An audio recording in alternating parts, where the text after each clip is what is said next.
여러분 반갑습니다. 외환론 제5강 외환 리스크 관리 방법에 대해서 살펴보도록 하겠습니다.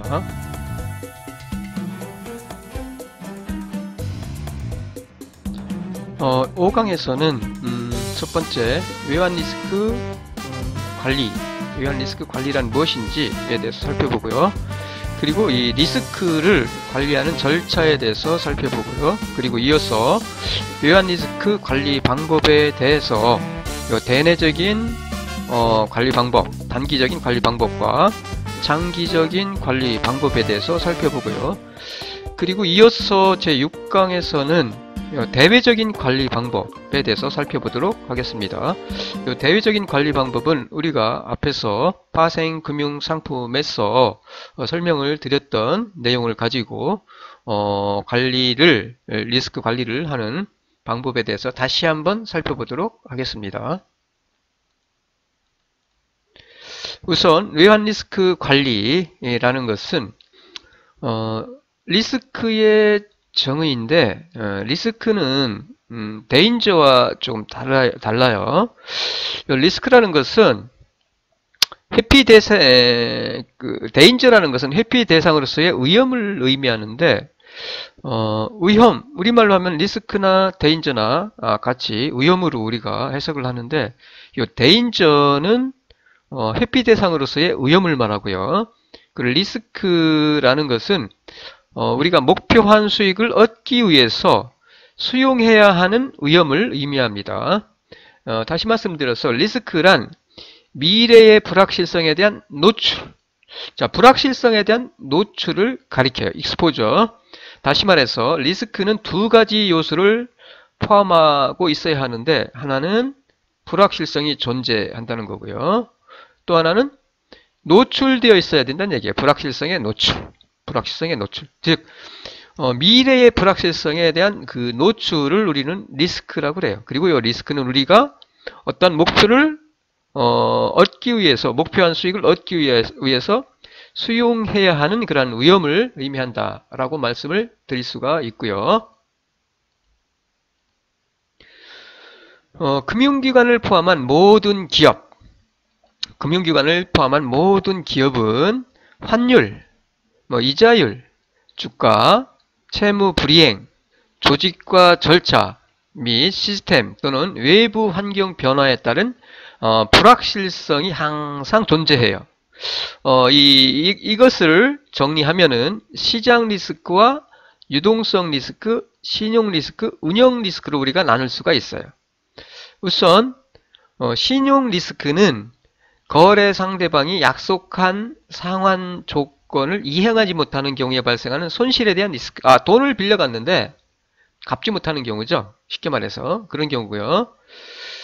그리고 시장 리스크라는 것은 환율, 특히 환율, 우리가 다루고 있는 환율, 이자율, 주가 등이 불리한 방향으로 움직이면서 발생하는 손실에 대한 리스크예요. 환율이 불리한 방향으로 움직여서 발생하는 손실, 이자율 혹은 주가 등등이죠. 이런 것들이 불리한 기업 입장에서 봤을 때 좋지 않은 방향, 즉 불리한 방향으로 움직임으로 인해서 발생하는 그런 손실에 대한 리스크를 우리는 시장 리스크라고 합니다.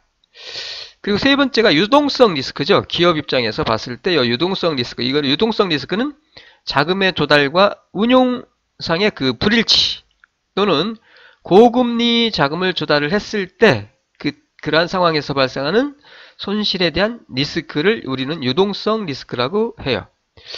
그리고 마지막으로 운영 리스크가 있는데요. 운영 리스크는 부적절한 내부 절차라든가 직원, 시스템 혹은 외부 요인에 의해서 발생하는 손실에 대한 리스크를 우리는 운영 리스크라고 합니다. 여기서 가장 중요한 것은 우리가 다룰 시장 리스크고요. 이어서 외환 리스크에 대해서 정의를 내려보기로 합시다. 리스크에 대해서 앞에서 설명을 드렸고, 그러면은 외환 리스크라는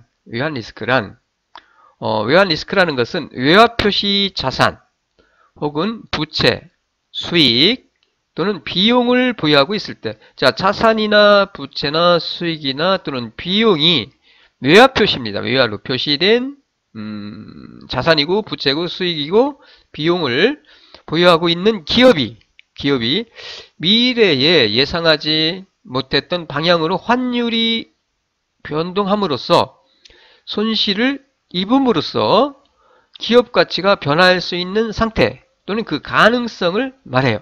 자, 외화 표시로 자산이나 부채나 수익이나 또는 비용을 보유하고 있는데 예상하지 않았던 방향으로 환율이 움직이죠. 그러면은 그로 인해서 손실을 입을 수 있어요. 그러한 그 손실을 입음으로써 기업 가치가 변할 수 있겠죠. 이 변할 수 있는 상태 또는 기업 가치가 변할 수 있는 그러한 가능성을 외환 리스크라고 하고요. 그리고 일반적으로 우리가 리스크라고 하면은 손실을 입게 될 가능성만을 말하지만 넓은 의미로 보면은 이익을 볼 가능성도 리스크라고 표현을 합니다. 따라서 리스크라는 것은 외환 리스크라는 것은 손실을 입게 될 가능성뿐만 아니라 이익을 볼 가능성을 포함해서 넓은 의미로는 리스크라고 하고요. 자, 그러면 외화 표시 자산 및 부채를 보유한 경우에 그 환차 손익을 한번 우리가 생각을 해봅시다. 자, 달러화 표시 자산을 우리가 보유를 하고 있다라고 생각을 하면은 원달러 환율이 만약에 상승한다 라고 했을 때 즉 원화 환율이 상승한다는 얘기는 원화 가치가 하락한다는 뜻이죠. 그러면은 달러 표시 자산을 보유하고 있으면은 원화로 우리가 환산을 했을 때 환차익이 발생하죠. 환차익이. 예를 들어서 1억 달러를 보유하고 있어요. 내가 자산을. 그러면 환율이 1,000원에서 1,200원으로 상승했다. 그러면 200억 원이 늘어나는 거니까 환차익이 발생하겠죠. 반대로 환율이 하락하게 되면은 환차손이 발생하게 됩니다. 자, 내가 1억 달러 자산을 보유하고 있는데 환율이 1,000원에서 예를 들어서 900원으로 하락했다. 그러면은 원화로 환산을 했을 때 자산이 1,000억 원에서 900억 원으로 100억 원 환차손이 발생할 수 있겠죠. 하지만 부채의 경우는 자산과 완전 반대죠. 부채는 갚아야 할 거니까 만약에 환율이 1,000원에서 1,200원으로 상승했다라고 하면은 1억 원이라는 부채를 갚기 위해서는 1,000억 원이 아니라 1,200억 원으로 즉 200억 원 환차손이 발생할 수 있겠죠. 그런데 반대로 환율이 하락하게 되면은 부채를 보유하고 있는 경우는 1,000억 원이 아니라 예를 들어서 환율이 1,000원에서 1달러 1,000원에서 900원으로 하락했다라고 하면은 1억 원을 갚기 위해서 1,000억 원이 아니라 900억 원만 즉 100억 원 작은 900억 원만 있으면 1억 달러를 매입해서 상환할 수 있으니까 100억 원 환차익이 발생하겠죠. 이와 같이 환율의 변동으로 인해서 자산이나 부채를 가지고 있는데 보유하고 있는데 환율을 예상하지 못한 방향으로 환율이 변동하게 되면은 그로부터 손실을 입게 되겠죠. 그로 인해서 기업 가치가 변할 수 있는 상태 혹은 그 가능성을 외환 리스크라고 합니다. 이어서 외환 리스크의 종류입니다. 외환 리스크는 크게 환산 리스크, 거래 리스크, 그 다음에 영업 리스크로 나뉘어요. 분류할 수가 있어요. 그리고 이 영업 리스크를 경제적 리스크라고도 해요. 경제적 리스크. 자, 영업 리스크를 경제적 리스크라고도 해요. 우선 환산 리스크, 환산은 말 그대로 환산하는 거예요. 환산. 외화 표시 자산이나 부채를 자국통화로 환산을 했을 때 발생할 수 있는 리스크죠. 자, 외화 표시, 외국 통화로 표시한 자산이나 부채의 금액을 재무제표상에 표시를 함에 있어서 재무제표상에 표시하죠. 그때 환율 변동으로 인해서 원화로 환산한 금액이 변동하게 되는 그 불확실성을 환산 리스크라고 하고요. 이러한 그 환산 손실은 외화 자산이나 부채의 가치를 환율 변동을 반영하여 장부상의 표시를 하게 되는 거죠. 단지 장부상의 표시 하기 위한 것이기 때문에 실제로 손실이 실현된 것은 아니에요. 장부상의 손실이죠. 장부상의 손실을 말해요. 따라서 만약에 앞으로 환율의 방향이 바뀔 경우 상쇄되기도 하고요. 이익으로 전환될 가능성도 있다라고 할 수가 있겠습니다. 이어서 사례를 한번 봅시다. 환산 리스크. A기업은 2020년 8월 4일에 거래은행으로부터 선적 서류를 인수했어요. 금액이 300만 달러. 만기가 2021년 2월. 네, 2020년 12월 31일, 이 결산일이죠. 결산일의 기준환율이 인수일의 기준환율에 비해서 큰 폭으로 상승한 경우, 자, 요 외상매입금과 관련된 환산 손실을 입게 되는 거죠. 선적서를 인수를 하고 그 대금을 갚아야 되는데, 지급을 해야 되는데, 결산일에 인수일과 비교해서 결산일의 환율이 변동한 경우, 그로 인해서 환산 손실, 뭐 이익이 될 수도 있고 손실이 될 수도 있겠죠. 환산을 했을 때. 자, 이때 수익 금액이 300만 달러고요. 결산 시점에서도 300만 달러 같아요. 물론. 하지만 환율이 1달러 180.4에서 1180.4에서 환율이 올랐어요. 1200.4원으로. 그럼 원화 금액으로 환산을 하면은 이렇게 되겠죠. 증가했죠. 원화 금액으로 환산을 했을 때. 그때 그 손실을 우리가 명확하게 계산을 해보면은 600 환산 손실이 6천만 원입니다. 6천만 원. 작지 않아요. 보세요. 이렇게 환산을 했을 때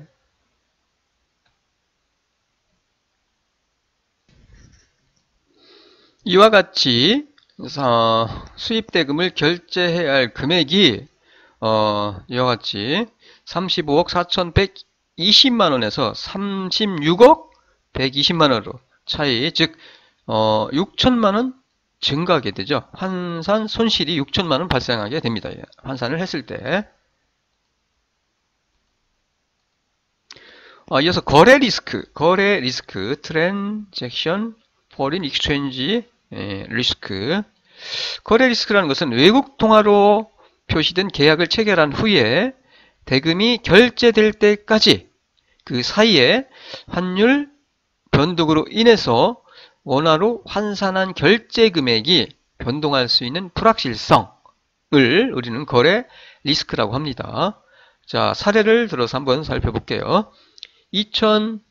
K기업은 2020년 2월 28일에 우즈베키스탄에 있는 수입상과 수출 계약을 맺었어요. 30만 달러. 30만 달러인데 선적일이 20년 3개월 후네요. 5월 19일. 자, 2020년 5월 19일에 선적을 완료를 한 후에, 자, 선적하고요. 21일에 거래은행에 가서 수출한 어음 매입을 의뢰했어요. 즉 내고하러 갔어요. 수출한 어음을 매입을 의뢰를 했는데 계약 시점에 비해서 환율이 떨어진 거죠. 그래서 원화 절상 폭이 심하여 매우한 손실을 본 경우입니다. 자, 30만 달러 계약 시점에서의 환율이 1207.2원이었고 떨어지네요. 1197.8로 떨어졌어요. 내고할 때도 마찬가지로 환율이 또 떨어져서 실제로 은행에서 수출대금을 30만 달러를 받아서 원화로 환산을 하죠. 환전을 하는데 그때 환율이 또 1193원으로 1달러 떨어진 거죠. 자, 그러면은 요 금액을 우리가 수출대금을 원화로 환산했을 때 보시면은 이와 같이 뚝뚝뚝 떨어지는 거 알 수 있죠. 환율이 떨어지니까 당연히 떨어지겠죠. 뭐 이거 곱하면 나오니까 요거. 그러면은 이때 우리가 주의할 것이 거래 외환 손실은 영업 손실과 외환 차손으로 구분을 합니다. 뭐 전체적으로 영업 손실과 외환 차손을 합하면 외환 손실이 되겠지만은 우리가 장부상에 기입을 할 때 이 구분을 한다는 거 여러분이 좀 기억을 해 주셨으면 좋겠어요. 자, 영업손실은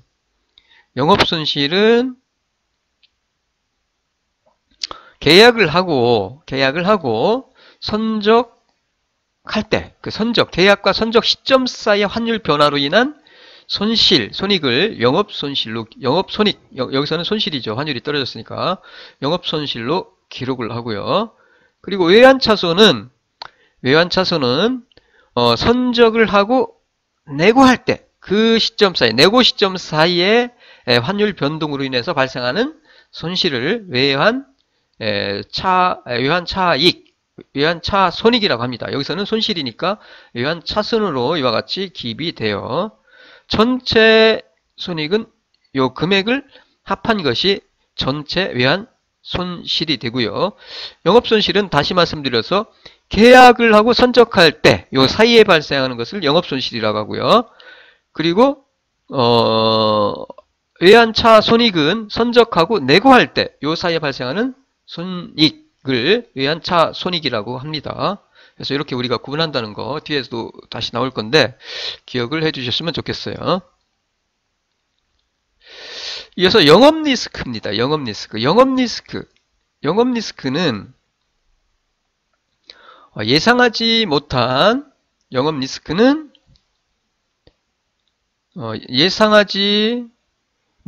환율 변동으로 인해서 판매량이나 판매 가격이나 원가 등등 이런 것들이 이로 인해서 영업실적으로 영향을 주어서 영업실적에 영향을 주는 거죠. 환율 변동으로 판매량, 판매 가격, 원가 등등이 바뀌겠죠. 이게 불리한 쪽으로 움직이게 되면은 영업에 실질적으로 영향을 주게 된다는 얘기죠. 영업에, 그 기업의 영업에 영향을 주어서 현금 흐름이나 영업이익이 변동하게 될 가능성, 이것이 바로 영업 리스크예요. 이 영업 리스크를 경제적 리스크라고 하고요. 그리고 이 경제적 영업 리스크에 노출되어 있는 상태를 경제적 노출이라고도 합니다. 그래서 경제적으로 노출되어 있는 상태를 경제적 리스크라고도 하고 영업 리스크라고도 해요. 그래서 환율 변동으로 판매량이나 판매 가격, 원가 등등이 변동함으로써 불리한 방향으로 변동함으로써 영업에 실질적으로 영향을 줌으로 인해서 현금 흐름이나 영업 이익이 변동하게 될 가능성을 우리는 영업 리스크 혹은 경제적 리스크라고 하고요. 요 환산 리스크나 거래 리스크, 앞에서 보았던 환산 리스크나 경제적 리스크와는 요 영업 리스크, 경제적 리스크는 달라요.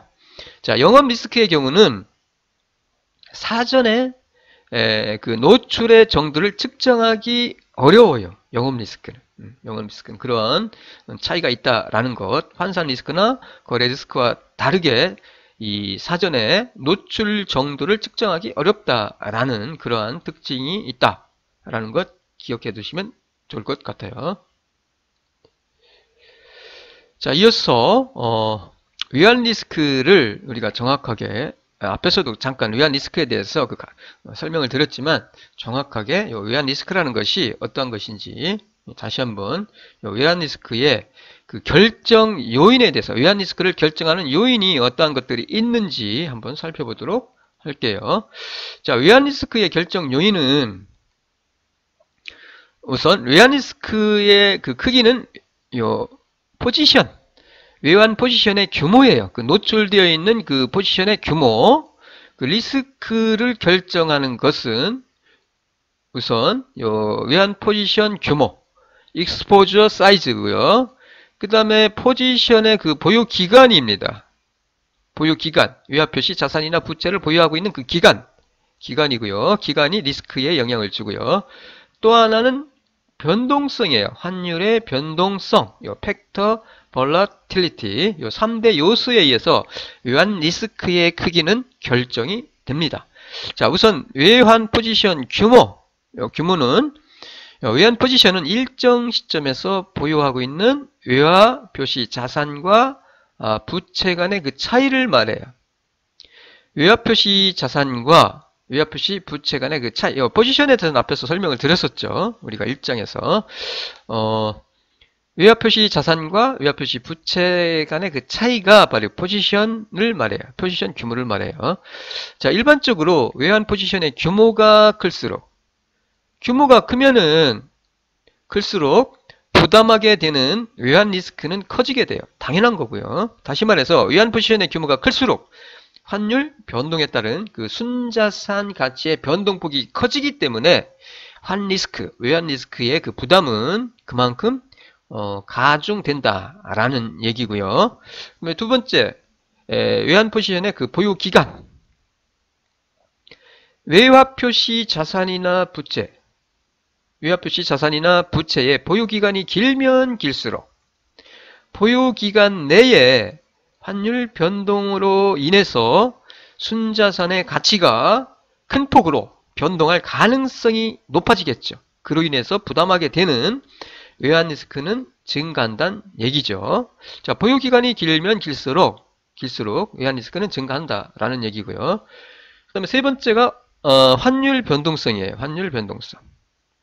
자, 환율 변동성이 크면 클수록 당연히 외화표시 자산이나 부채의 가치가 큰 폭으로 변동할 가능성이 그만큼 증가하게 되겠죠. 환율 변동성이 낮으면 뭐 크게 걱정할 필요가 없는데 변동성이 크면 그만큼 외화표시 자산이나 부채의 그 가치가 큰 폭으로 변동할 수 있겠죠. 그 가능성, 변동할 가능성이 그만큼 증가하게 된다는 얘기예요. 따라서 이와 같이 외환 리스크는 포지션의 규모, 그 다음에 보유 기간, 그 다음에 환율의 변동성에 의해서 그 리스크가 결정이 된다라는 것 이해하시면 될 것 같고요. 이어서 2절 외환 리스크의 관리 절차. 외환 리스크의 그 관리의 정의. 외환 리스크 관리는 과도하거나 수용할 수 없는 수준의 환 리스크를 제거하고요. 너무나 과도해요, 리스크가. 그리고 수용할 수 없는 그 수준의 환 리스크는 제거를 합니다. 그리고 적정 수준의 환 리스크를 수용함으로써 수용한 리스크에 대비한 수익을 극대화하거나 목표 수익 달성을 위한 리스크를 최소화할 수 있도록 관리하는 것을 외환 리스크 관리라고 해요. 자, 다시 말씀드려서 과도하거나 수용할 수 없는 리스크는 제거를 하고요. 그리고 적정 수준의 리스크는 수용한다는 얘기예요. 리스크 테이킹. 수용한다는 얘기예요. 수용함으로써 리스크 자본에 대한 수익성을 극대화하는 거죠. 수용함으로써 수용한 리스크에 대비한 수익을 극대화를 하는 거예요.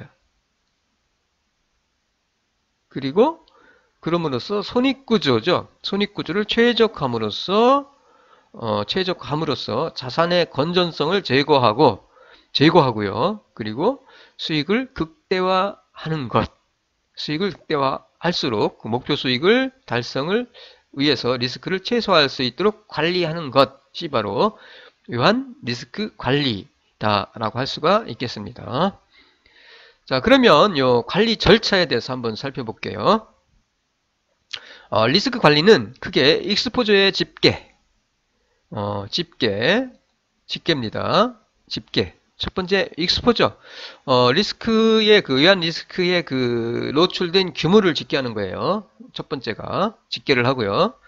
그리고 집계한 다음에 환 리스크를 측정해요. 외환 리스크를 측정을 하고요. 그리고 요 측정한 환 리스크를 그 한도를 배분합니다. 한도를 배분한 후에 이제 해칭을 해요. 해치하는 거죠. 환 리스크를 해치를 하고요. 그리고 마지막 단계에서 이제 해칭을 한 후에 이제 그 결과에 대해서 리포팅을 하는 이 후기 단계로 이렇게 우리가 구분할 수가 있습니다. 요거 하나씩 살펴볼게요. 자, 집계를 어떻게 하고, 측정은 어떻게 하고, 그리고 한도는 어떻게 배분을 하고, 그리고 해칭을 어떻게 하는지. 요거는 뭐 전체적인 거니까 관리 방법에서 설명을 드릴 거고요. 그리고 그 이후에 리포팅을 한다라는 거, 요 차례대로 관리 절차 순서에 맞춰서 살펴보도록 합시다. 자, 우선 익스포저의 집계, 환 리스크를 인식하는 단계인데, 위험 리스크의 그 크기를, 노출된 크기를 갖다가 우리가 집계를 하는 겁니다. 자, 익스포저의 집계는 위험 리스크 관리를 하는 데 있어서 가장 기본적이고 중요합니다. 따라서 정확하게 파악을 해야 하고요. 그리고 가능하면은 일별, 주별, 월별, 분기별 등으로 세분하여 향후에 예상되는 익스포저, 노출 규모도 파악을 해야 한다라고 할 수가 있겠고요. 자, 외화 계정별 집계를 하고요. 외화 수지 계정, 외화 자산 계정, 외화 부채 계정 해서 이렇게 수지, 자산, 부채 이렇게 외화 계정별로, 그리고 거래 형태, 기간, 목적별로 집계를 하고요. 형태별, 거래 형태별, 경상거래냐, 자본거래냐, 기간도 단기 거래냐, 장기 거래냐, 그리고 그 목적도 이게 실물 거래인지 해지 거래인지 이렇게 집계를 하고요. 정확하게 집계를 해야 한다는 얘기고요. 그리고 통화별로 집계를 합니다. 통화별로.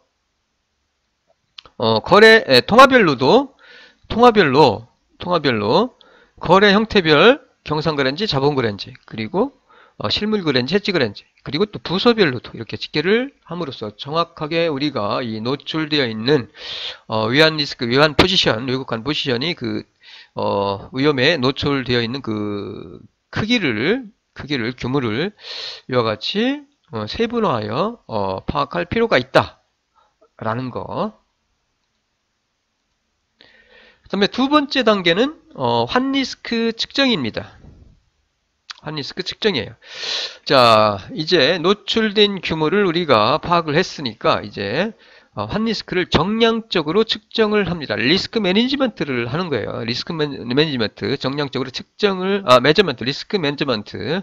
자, 위험 리스크를 정량적으로 측정을 하는데, 정량적으로 측정을 하는 단계가 바로 이 환리스크 측정 단계예요. 두 번째 단계.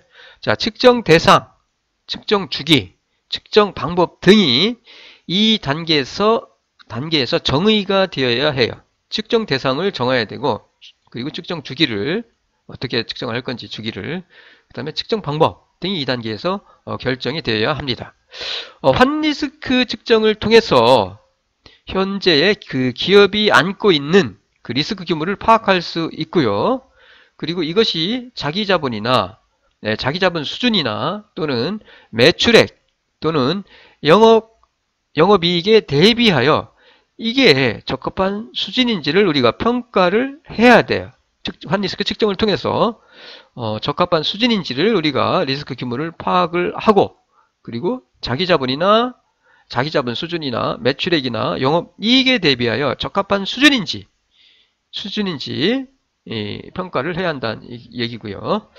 우선 리스크 팩터를 정의를 해야만 합니다. 리스크 요인이죠. 환율 데이터를 수집해야 되겠죠. 당연히 환율 데이터, 환리스크를 측정하기 위해서 환율 데이터를 수집을 해요. 달러, 통화별로 달러, 엔, 캐나다 달러 등 거래 통화와 환율에 대한 기간별 과거자료를 수집을 해야 되고요. 그리고 이자율 데이터를 수집합니다. 해당 통화의 고정금리, 변동금리 등에 대한 기간별 과거자료. 앞에서 우리가 환율과 이자율 사이의 그 관계에 대해서 설명을 드렸듯이, 이자율과 환율은 환율 가치와 통화의 가치와 이자율 사이에는 역관계 있다는 거 설명을 드렸고요. 그래서 이자율 데이터를 수집을 합니다. 그 다음에 타임 허라이전, 그 기간, 대상 기간입니다. 측정 주기를 갖다가 측정 주기죠. 타임 허라이전을 정의합니다. 이 타임 허라이전을 우리가 정하는 것은 측정 주기를 바를 측정하기 위한 대상 기간을 설정하는 거예요. 바를 측정하기 위한 그 대상 기간, 측정 주기죠. 대상 기간을 선정을 해야만 합니다. 여기서 말하는 그 바라는 것은 줄여서 바인데, V는 value, 그 다음에 A는 at, 그 다음에 리스크를 말해요. 해서 value at risk로서 우리말로 하면은 최대 손실 가능 금액을 말합니다. 최대 손실 가능 금액. 요 바에 대해서는 참고로 뒤에서 다시 설명을 드릴게요. 그냥 참고로 보세요. 여기서는 그냥 최대 손실 가능 금액이다 라고만 여러분이 그냥 이해를 해주시면 될 것 같고요. 그 다음에 forecasting. 요거는 과거의 시장 자료, 환율이나 금리를 이용해서 리스크 팩터에 대한 변동성을 산출을 통해서 그 환율의 예측이죠, 예측. 변동성 산출을 하는 거예요. 환율이나 금리에 대한 리스크 팩터에 대한 변동성을 산출을 해요. 그래서 요 예측 자료로서 우리가 사용을 하는 겁니다. forecasting. 그래서 그 다음에 예측 자료를 이용해서 시뮬레이션을 합니다. 네 번째 시뮬레이션. forecasting 자료를 이용하여 미래의 측정 주기, 타임 호라이즌에 대한 대상 기간에 대한 시나리오를 생성하여 가치 확률 분포를 산출해요. 확률 분포를 산출을 합니다. 확률 분포를 산출을 통해서 이제 우리가 실제적으로 최대 손실 가능 금액을 산출을 하는 거죠. 밸류에이션 산출을 해요. 최대 손실 가능 금액을 평가를 측정을 하는 거예요. 그래서 산출된 확률 분포를 이용하여 이 신뢰 구간, 여러분이 통계학에서 배웠던 그 신뢰 구간 95%, 99% 등등 신뢰 구간에 따른 최대 손실 가능 금액을 우리가 산출을 통해서 환 리스크를 측정을 하게 됩니다. 자, 여기서 말하는 value at risk, value at risk라는 것은 정상적인 시장에서 일정 기간 동안 주어진 신뢰 수준 하에서 신뢰 수준 95%, 99% 신뢰 수준 하에서 발생할 수 있는 최대 손실 가능 금액을 의미합니다. 다시 말씀드려서 X%의 확률과 T1의 보유기간, 타임 호라이전, T1의 보유기간을 적용하여 T1의 보유기간 동안에 X%의 확률을 넘어설 것으로 기대되는 손실을, X%의 그 확률을 넘어설 것으로 기대되는 손실을 그 대상 상품의 value at risk라고 합니다. 최대 손실 가능 금액이라고 해요. 자, 다시 말해서 주어진 신뢰 구간에서 특정 기간 동안 예상되는 최대한의 그 손실을 나타내요. 주어진 신뢰 구간에서 특정 기간 동안 예상되는 최대한의 손실, 최대 손실 가능을 말합니다. 자, V는 그 기초자산을 말하고요. 그리고 이와 같이 측정이 돼요. 그래서 기초자산 가치, 그 다음에 이거는 신뢰 수준, 유의 수준을 말하고요. 알파. 그 다음에 시그마는 기초자산의 변동성을 말합니다. 이거는 기간이고요. 기간이고요. 그리고 여기서 말하는 EXP는 수학에서의 그 지수함수 2의 X승을 말합니다. 그래서 이 소식에 대입을 해서 우리가 value at risk를 측정을 할 수가 있어요. 참고로 이와 같이 최대 손실 가능 금액을 측정을 한다라는 것 이해하시면 될 것 같고요. 자, 이어서 이제 우리가 측정을 했죠. 노출 규모도 측정을 했고, 그 다음에 외환 리스크, 환 리스크도 측정을 했습니다. 그러면은 이제 외환 리스크 한도를 갖다가 한도를 설정합니다. 이제 한도를 설정을 하고 그리고 이제 배분하는 거예요. 리밋 세팅이라고 합니다. 그래서 총 외환 손실 한도를 설정을 해요. 총 외환 손실 한도, 환 리스크 한도, 총 외환 손실 한도는 환율이 미래에 불리하게 움직일 경우에 용인할 수 있는 최대 외환 손실 규모로 통상 원화로 설정을 합니다. 최대 용인할 수 있는 손실 한도를 말해요. 최대 외환 손실 규모로서 원화로 보통 설정을 해요. 환율이 불리하게 움직였을 때 우리가 그 기업이 용인할 수 있는 최대로 용인할 수 있는 그 손실 규모, 외환 손실 규모를 말하고요. 이 총 외환 손실 한도, 자, 총 외환 손실의 그 한도를 설정을 하고서 그리고 외환 손실 최대 가능 금액 바와 비교를 해요. 바 최대 외환 손실 최대 가능 금액이죠. 우리가 과거의 자료에 의해서 앞으로 발생할 수 있는 그 외환 손실의 최대 가능 금액과 기업에서 용인할 수 있는 외환 손실 규모를 비교를 하는 거죠. 해서 외환 손실 최대 가능 금액 바가 총 외환 손실 한도보다 크다. 자, 용인할 수 있는 손실 규모보다 발생할 수 있는 최대 가능 손실 가능 금액이 크다 라고 하면은 당연히 노출된 규모를 줄이는 절차를 밟아야 되겠죠.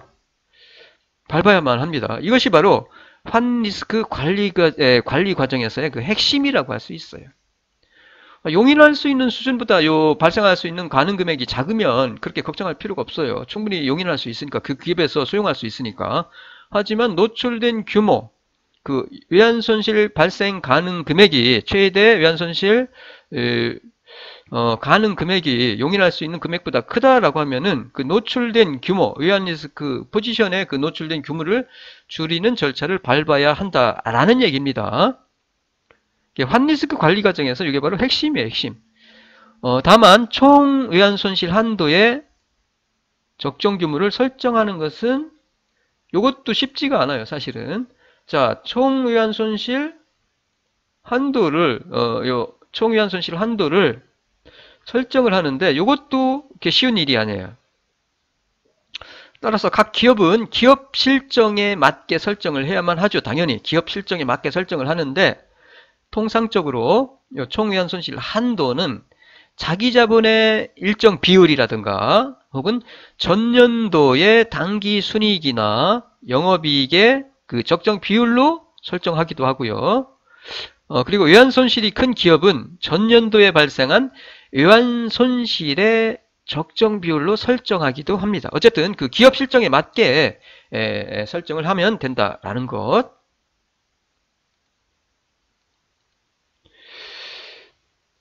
그 다음에 이어서 오픈 포지션 한도 설정입니다. 오픈 포지션 한도 설정.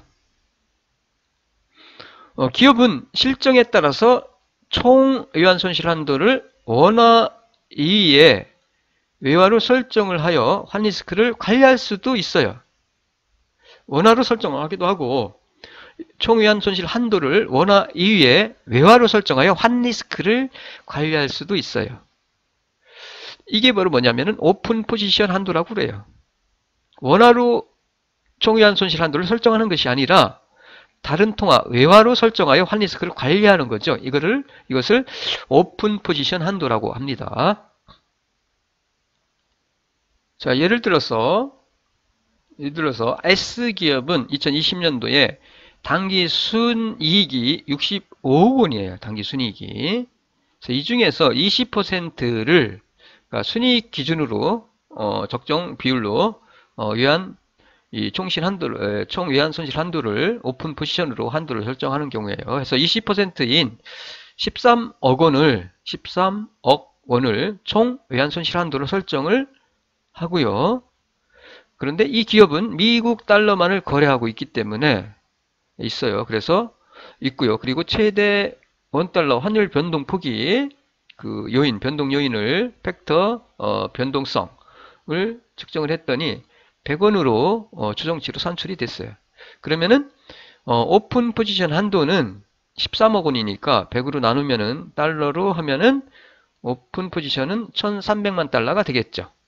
오픈 포지션 한도, 총 외환 손실 한도를 달러로 설정한 경우에 이 경우는 원화로는 13억 원인데 이거를 달러로 설정하면은 변동성이 100원으로 환율 변동폭이 해서 1,300만 달러가 오픈 포지션 한도로 되는 거고요. 이 경우에 환 포지션 규모가 예를 들어서 외환 포지션 노출 규모가 오픈 포지션 한도인 1,300만 달러 이하이면은 총 외환 손실 총 외환 손실 한도를 준수하게 되는 거고요. 요게 노출 규모가 요것보다 작으면, 오픈 포지션 한도보다 작으면 외환 손실 한도를 준수하게 되는 거고요. 반면에 만약에 환 포지션 그 노출 규모, 외환 포지션의 그 노출 규모가 1,700만 달러인 경우는 1,300만 달러보다 크게 되죠. 이 경우는 외환 손실 최대 가능 금액이 17억 원으로서 4억 원 원화로 환산하면 4억 원 초과하게 되는 거죠. 4억 원 초과하게 됩니다. 400만 달러 초과하고 있으니까 요게 오픈 포지션 한도가 오픈 포지션 한도인 1,300만 달러를 넘어선 노출된 규모가 1,700이니까 400만 달러 곱하기 100 해서 4억 원 초과하게 되는 거죠. 이 경우는.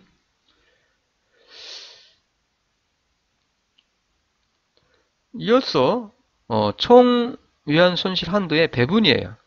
외환 손실 한도를 설정을 했으면은 이 한도를 배분을 하게 됩니다. 그래서 총 외환 손실 한도를 설정한 후에는 효율적인 관리를 위해서 리스크 종류별로 그리고 통화별로 한도를 지정하고요. 그리고 정해진 순서에 따라서 정해진 순서에 따른 그 배분 방식으로 관리를 하는 것이 바람직하다라고 할 수 있고요. 그래서 부문별로 혹은 부서별로 한도를 지정하고요. 혹은 통화별로 한도 지정하고 그리고 진행 순서에 따른 그 배분을 이 총 외환 손실 한도를 배분을 하게 됩니다. 자, 이와 같이 배분을 해요. 배분을 하는데 그 외환 오픈 포지션 한도를 설정을 하고 이와 같이 배분을 하는데 배분하는 방식은 탑다운 방식과 바텀업 방식이 있어요. 자, 총 외환 손실 한도를 합리적인 기준에 따라서 정해진 합리적인 기준에 따라서 우리가 배분을 해요. 따라서 부문별로 배분을 해요. 부문별로 일단 혹은 부서별로 배분한 뒤에 각 부분에서 혹은 부문 혹은 부서는 이를 다시 통화별로 재배분하는 방법이 바로 탑다운 방식이에요. 일단 부문이나 이 부서나 부분에다가 요 오픈 포지션 한도를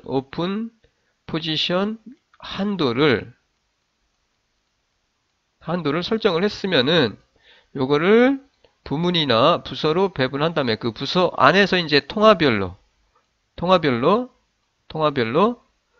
재배분하는 방법이 바로 탑다운 방식이고요. 그리고 바텀업 방식은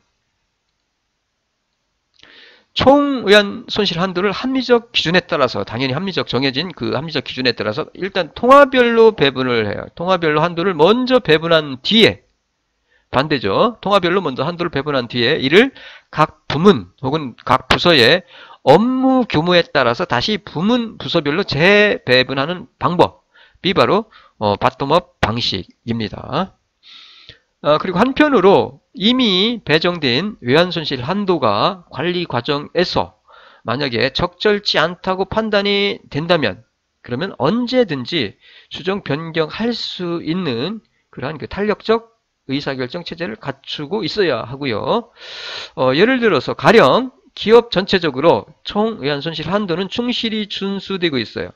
전체적으로는 외환 손실 한도가 충실히 준수되고 있어요. 그런데 일부 부문 혹은 부서 또는 일부 통화에서 빈번히 배정 한도를 초과하는 등의 경우 이런 경우는 기존 배분 방법을 재검토하여 여유 있는 통화 또는 부서의 그 한도를 축소를 하고요. 그리고 부족한 통화 또는 부문의 한도는 증액시키는 그런 조정 작업을 당연히 수행을 해야 하겠죠. 자, 이제 한도도 배분을 했고요. 그러면 이제 한도를 배분을 했으면 외환 리스크를 이제 해칭을 합니다. 해칭. 자, 해칭에 대한 개념을 먼저 다시 한번 설명을 드릴게요. 자, 해칭은 일반적인 의미로 보면 노출되어 있는 포지션에 대해서 반대되는 포지션을 취함으로써 미래의 환율 변동으로 인해서 발생할 수 있는 환차 손실 규모를 줄이는 행위를 말해요. 일반적인 의미는. 자, 노출되어 있는 포지션에 대해서 반대 포지션을 취하는 거죠.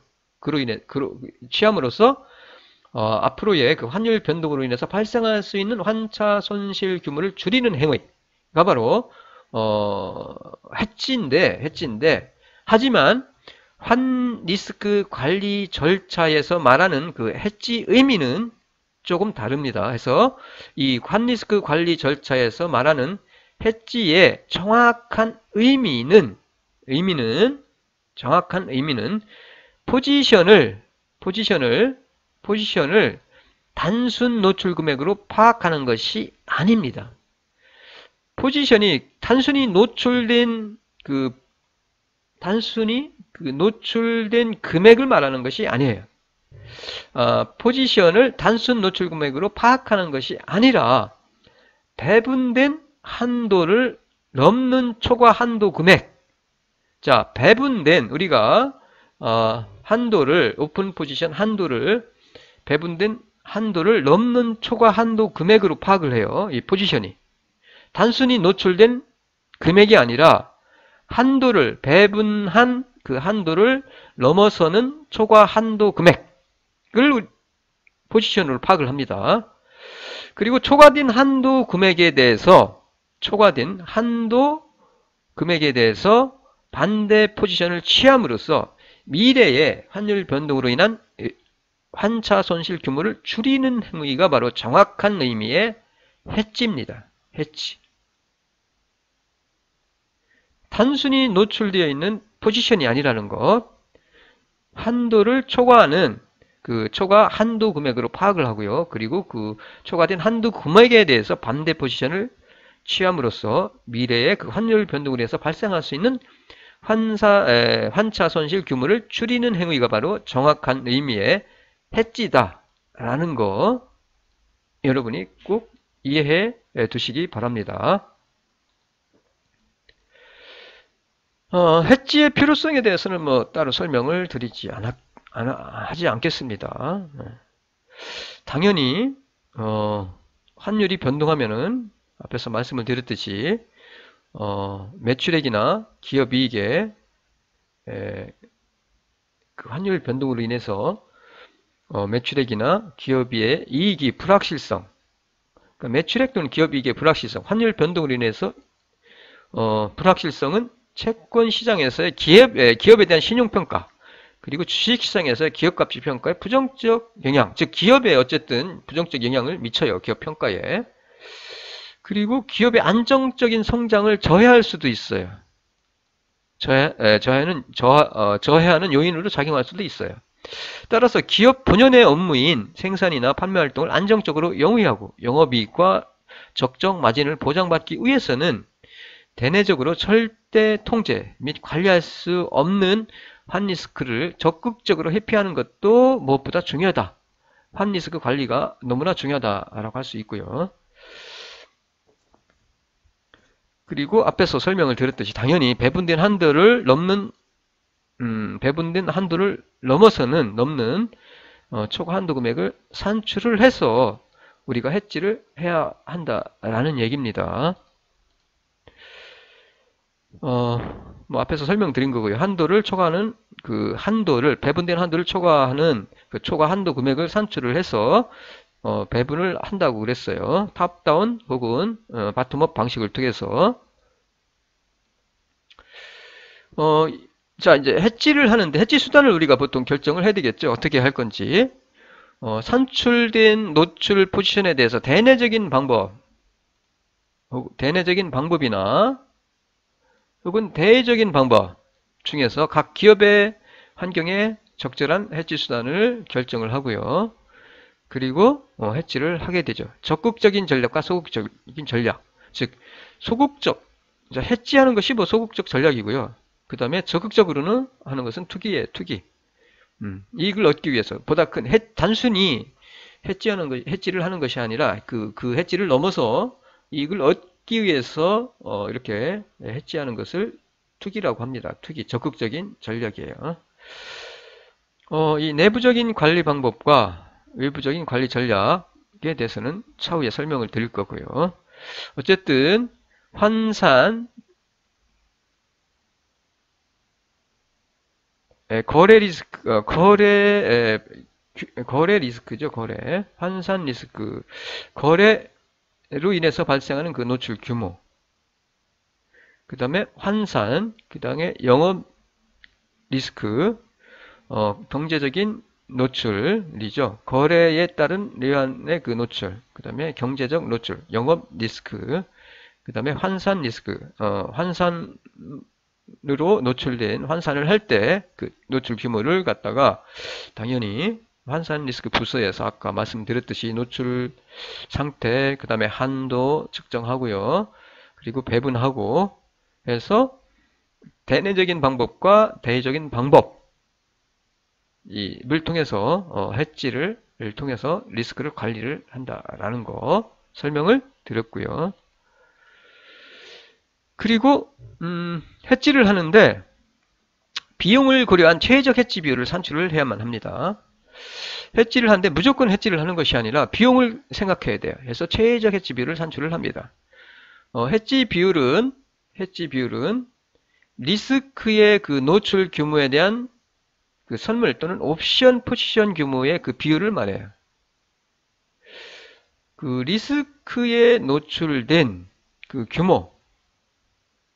규모에 대해서 선물이나 혹은 선물안이나 옵션이나 이런 규모를 어느 정도 할 건지에 대한 그 비율을 말해요. 헤지 비율의 산출은 헤지 대상 자산의 가치가 일정액 변동할 때 헤지 수단으로 이용할 선물이나 옵션 계약의 가치가 같은 금액으로 변동하도록 해주는 선물 또는 옵션 거래 규모를 계산하는 겁니다. 그러니까 헤지하는데 어느 정도로 할 건지, 선물을 혹은 옵션을 어느 정도 규모로 할 건지를 계산하는 거예요. 따라서 통화 선물이든 통화 옵션이든 기본적으로 아래와 같은 기호를 이용하여 최적 헤지 비율 또는 최소 분산 헤지 비율을 우리가 산출할 수가 있어요. 델타 시그마 델타 S 요거는 헤지 기간과 일치하는 기간 동안에 현물 환율 S의 그 변화죠. 그 변화. 그 다음에 요 델타 F는 요 S는 현물 환율이고요. F는 선물 환율이에요. 해서 헤지 기간과 일치하는 기간 동안에 선물 환율의 변화예요. 선물 환율의 변화. 이건 변화. 델타 S, 델타 F. 선물 환율, 현물 환율, 선물 환율의 변화.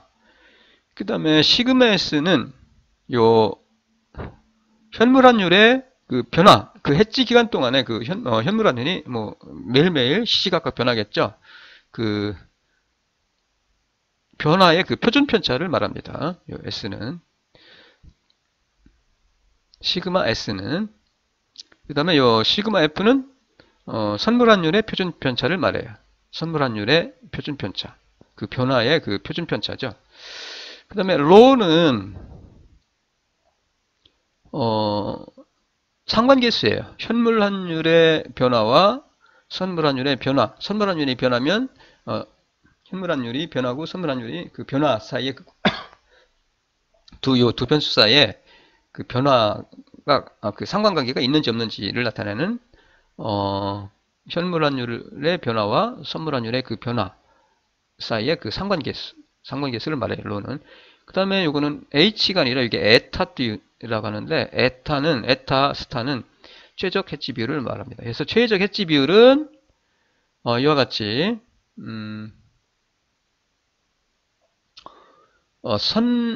현물 환율의 변화를 현물 환율의 그 변화에 대한 그 표준 편차죠. 현물 환율의 그 변화의 표준 편차를 선물 환율의 표준 편차로 나눈 값에다가 요 현물 환율과 선물 환율의 그 변화의 그 상관계수를 곱해준 값. 여기다 대입하면 그냥 돼요. 우리가 계산할 수가 있어요. 그대로. 자, 이와 같이 우리가 구하는데 최적 해지 비율은 보세요. 최적 해지 비율은 현물 환율의 변화와 선물 환율의 변화 사이의 그 상관계수와 선물 환율의 표준 편차에 대한 선물 환율의 표준 편차에 대한 선물 환율의 그 변화의 표준 편차에 대한 현물 환율의 그 변화의 표준 편차의 비율을 곱해서 산출한다라는 것. 만약에 이 상관계수죠. 현물 환율과 선물 환율의 그 변화의 그 상관계수가 1이고 이게 만약에 1이다. 그리고 이게 만약에 같다. 그러면은 이게 같으면은 이것도 1이 되니까 1 곱하기 1이니까 해지 비율은 1이 되죠. 1. 해지 비율은 1이에요. 이 경우는 선물 환율의 변동은 현물 환율의 변동과 완전히 일치하는 경우죠. 완전히. 그 변화한 만큼 선물 환율의 그 변화한 만큼 현물 환율의 변동도 그만큼 변동한다는 얘기예요. 똑같다는 얘기고. 만약에 요 상관계수, 현물 환율의 변화와 선물 환율의 그 변화 사이의 그 관계, 상관관계가 두 변수 사이에 그 미치는 영향이 1이고 요게 만약에 현물 환율의 변화의 그 표준 편차가 선물 환율의 변화의 2배다라고 하면은 이거의 2배만큼 변한다라고 하면은 그러면 최적 해지 비율은 요거는 0.5가 됩니다. 0.5. 여기서 계산해 보시면 알겠죠. 요게 이것보다 2배 크니까 2분의 1, 0.5가 되겠죠. 0.5. 1이고 여기는 1. 이 경우는 선물 환율이 항상 현물 환율의 2배만큼 변화하고 있다라는 것을 말합니다. 그래서 이와 같이 우리가 이해를 하시면 되고 어쨌든 최적 해지 비율은 이와 같이 우리가 계산할 수 있고요. 그리고 이제 해지 비율도 최적 해지 비율도 우리가 계산을 했으면 이제 환리스크 관리 담당자는 환리스크 관리위원회의 승인을 얻은 후에 그 위에 지시에 따라서 그 비율에 따라서 대외적인 방법 가운데 적절한 수단, 선물한 혹은 선물 혹은 통화옵션 등등 그 수단을 선택을 하여 해지 거래를 실행하고요. 사후 관리를 철저히 해 나가면 되겠죠. 이제 모든 것이 끝났어요. 모든 것 축정하고 한도 수용할 수 있는 그 한도 설정하고 배분하고 그 다음에 수단 정하고 그 다음에 그 최적 해지 비율에 의해서 따라서 해지를 하는 거죠. 자, 마지막으로 이제 리포팅입니다. 환리스크 담당자는 환리스크 관리에 대한 그 보고서를 정기적으로 작성하여 경영자 및 환리스크 관리위원회에 보고를 하는 거죠. 그 결과에 대해서 보고하는 거죠.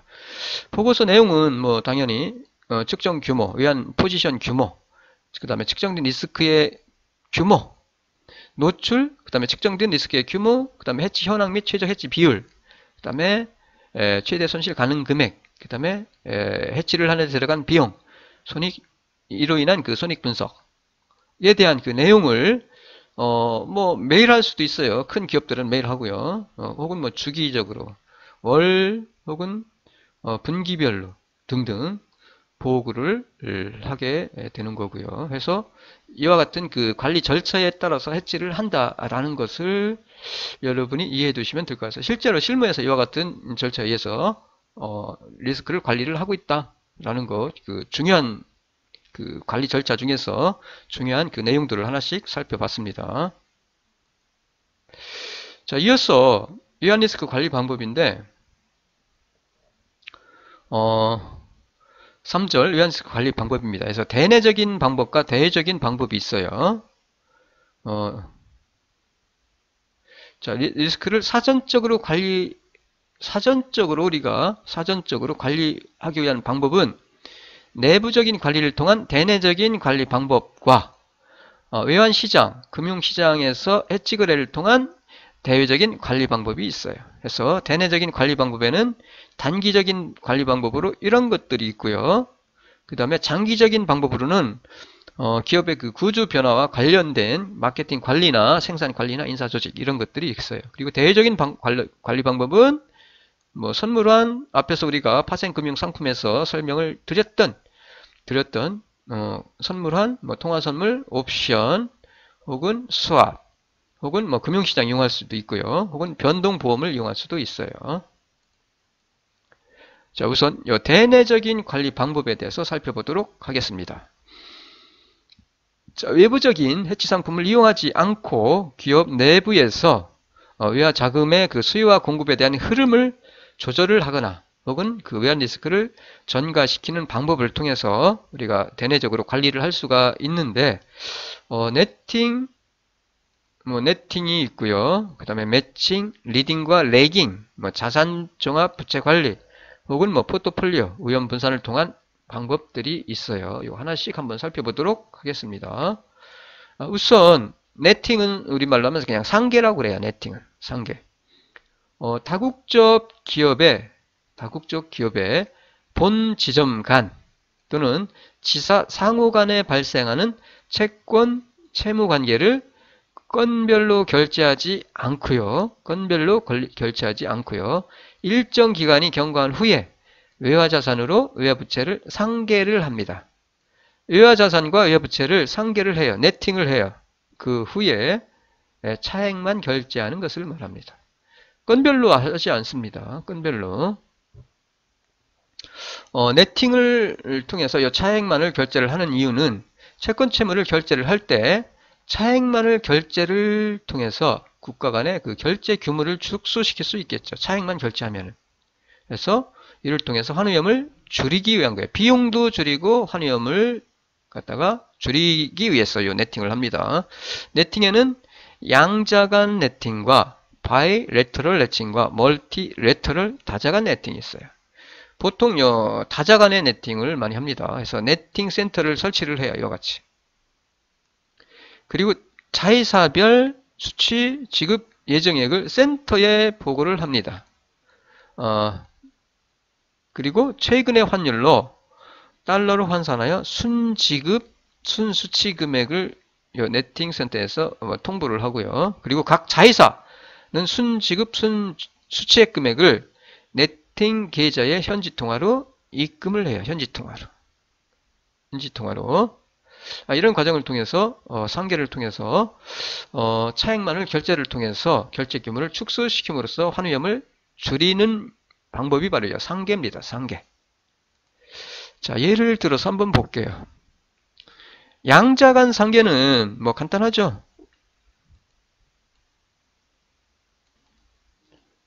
양자간 상계는 아주 네팅은 간단합니다. 간단해요. 본사가 중국으로 현지 공장으로부터 받아야 할 금액, 원자재 수입대금으로 중국 현지 공장이 수입한 그 수입대금이죠. 그리고 본사가 현지 공장으로부터 완제품을 수입한 수입대금, 지불할 수 있지만 이 차액에 대해서만 결제를 합니다. 이렇게. 그리고 다자간 상계는 자, 본사와 중국 현지 공장 사이에 주고받을 게 이와 같이 300만 LCD, 그 다음에 LCD TV 가 있고요. 그 다음에 미국 법인과 이와 같이 전자 부품에 대한 그 다음에 본사와 미국 법인 사이에 건별로 이렇게 전부 다 이렇게 할 수 있어요. 물론 상계를 안 하고 그러면은 그만큼 비용도 들어가고 환율 변동에 의해서 그 사이에 발생할 수 있는 환손실 규모가 커질 수도 있겠죠. 자, 이와 같이 건별로 하는 것이 아니라 이거를 상계센터를 통해서 자, 미국 법인과 사이에서는 주고받을 그 차액 450만 달러에 대해서만 그리고 본사와 상계센터 사이에는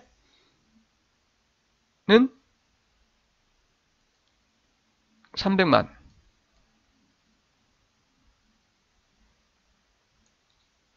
본사의 경우는 받을 것 줄 것 그 다음에 받을 것 줄 거 이거 상계합니다. 주고받는 거 하면은 받을 게 300만 달러예요. 중국 현지 공장도 줄 거 받을 거 상계하면은 네팅하면은 주고받는 거 차액이 받을 게 150만 달러고요. 미국 판매법인은 지불할 거 200, 받을 거 50, 지불할 거 550, 받을 거 250만 달러 해서 하면은 줘야 합니다. 여기는 미국 법인은 순 지출이 되죠. 그래서 상계센터에 450만 달러. 그 다음에 중국현지공장은 상계센터를 통해서 150만 달러 이렇게 지불을 하는 거죠. 그래서 네팅, 주고받는 것에 대한 차액, 자산과 부채의 그 차액만을 건별로 하지 않고, 결제하지 않고 상계센터를 설치를 통해서 그 차액에 대해서만 결제를 하는 거죠. 이게 바로 다자간 상계입니다. 이를 통해서 거래비용 줄일 수 있죠. 그리고 그 기간 사이에 발생할 수 있는 환율 변동에서 발생할 수 있는 환위험도 줄일 수가 있고요.